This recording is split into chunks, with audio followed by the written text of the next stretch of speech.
Greenland and Antarctica are home to most of the world's glacial ice that accumulates on land, including its only two ice sheets. That's why scientists focus their energy here first when looking for answers about sea level rise. Here's a concerning reality. Combined, the two regions contain enough ice that if it were to melt all at once, sea levels would increase by nearly 215 feet.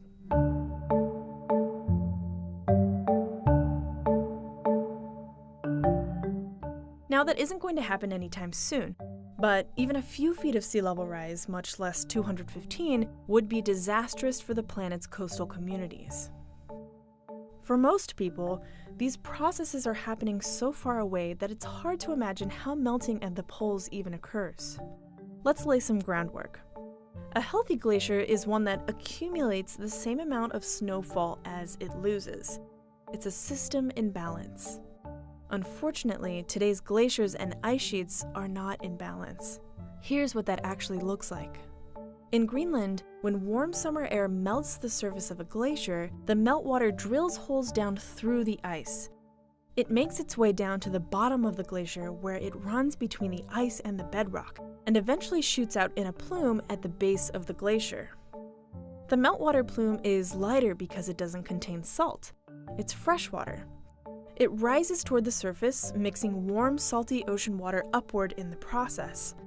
The warm water then rubs up against the bottom of the glacier, causing even more of the glacier to melt.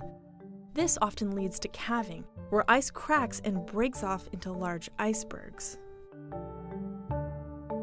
In addition to melting caused by warm air and a warm ocean, Antarctica faces another challenge: the bedrock itself. Researchers often split Antarctica into two regions, East and West. Unlike East Antarctica, the bedrock that makes up West Antarctica is below sea level, which means it's actually underwater. Warmer water has an easier time seeping in between the continental shelf and the ice sheet, melting the ice from below. This causes the ice shelves to thin and break off into the ocean.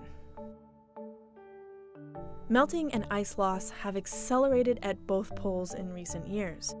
The more we learn about this complicated process, the more accurately we'll be able to predict sea level rise far into the future.